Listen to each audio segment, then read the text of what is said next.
শেষ পর্যন্ত শ্রীলঙ্কাকে 43 রানে হারিয়ে দিয়ে জিতে গেল আমাদের ভারত, এবং সেই সঙ্গে 3 ম্যাচের সিরিজে 1-তে এগিয়ে গেল আমাদের ভারত। ঠিক আছে, বাংলাদেশের কোন মালদানি বলেছিল না যে আমাদের ভারতকে শ্রীলঙ্কা হারাতে চায়? আমি তাকে দেখাচ্ছি, আয় আয় আয় আয় দেখে যা, ওই যে খেলা চলছে ওইদিকে দেখে যা, দেখে যা। আমরা অলরেডি শ্রীলঙ্কাকে 43 রানে একদম লজ্জাজনকভাবে হারিয়ে দিয়েছি। যাই হোক, এই বাংলাদেশের মালটাকে নিয়ে খেলবো কালকে, আর কালকে দিনের বেলা ভিডিওতে এই বাংলাদেশের মালটাকে নিয়ে খেলবো। ঠিক আছে, বাংলাদেশের অবশ্যই তাকে নিয়ে।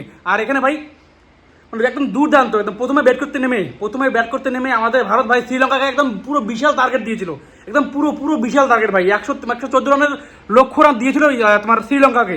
সেই রানে তারা করতে গিয়ে ভাই মানে 170 অল আউট করে দিলাম।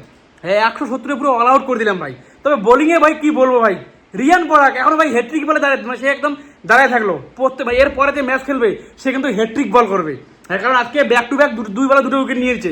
ঠিক আছে, আর এইদিকে আমাদের সূর্যকুমার যাদব, ও ভাই অসাধারণ, একদম প্রথম ক্যাপ্টেন্সিতে পেয়েই মানে ভাই সে একটা 50 মেরে দিল। শুধু 50 না ভাই, সে একদম পুরো 200 এক্সট্রা উইকেটে ভাই পুরো 50 মেরে দিয়েছে।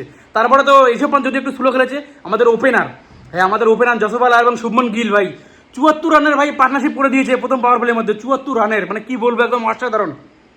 যারা ভেবেছিল যে আমাদের ভারতকে হারিয়ে দেবে শ্রীলঙ্কা, তাদেরকে শুধু একটাই কথাই বলতে চাই যে মিয়া ম্যাজিক, তোমরা তো জানি অনেকেই, তোমরা হয়তো অনেকেই জানো যে মিয়া ম্যাজিক ভাই, মানে আমাদের সিরিয়াসকে দেখলে না ভাই শ্রীলঙ্কা এমনিতেই ভয় পায়। আমাদের মোহাম্মদ সিরাজকে যদি তোমার শ্রীলঙ্কা বল দেখে থত করে কাঁপে। যদিও আজকে সিরাজ সেরকম বল করতে পারেনি, মানে বলের দিক দিয়ে কেউ ঠিকঠাক বল করতে পারেনি, কারণ মানে যা করেছে মানে আবার ভালোই করেছে। অক্ষর প্যাটেল সেও কিন্তু প্রথম দিকে ভালোই মার কেটেছিল। শ্রীলঙ্কা যেখানে 141-এ 1 উইকেট, হ্যাঁ তোমরা তো মানে ব্যাপারটা যদি লক্ষ্য না করে থাকো তো আমি বলে দিচ্ছি, শ্রীলঙ্কায় 141-এ 1 উইকেট এবং সেখান থেকে 170-এ ভাই অল আউট হয়ে গিয়েছে ভাই। একদম আমাদের বোলিং দাপট কিন্তু পুরো দেখিয়ে দিয়েছে। হয়তো প্রথম দিকে পারেনি, কিন্তু শেষের দিকে এসে কিন্তু পুরো বোলিং দাপট দেখিয়ে দিয়েছে। মাত্র 29 রানের ভিতরে ভাই 9টা উইকেট ফেলে দিয়েছে। ঠিক আছে, এর থেকে আর কি খেলা আছে? যদিও আগামীকালকে খেলা আছে ভাই, হ্যাঁ আগামীকালকেও পুরো হাই ভোল্টেজ ম্যাচ আছে আমাদের শ্রীলঙ্কা ভার্সেস ইন্ডিয়া।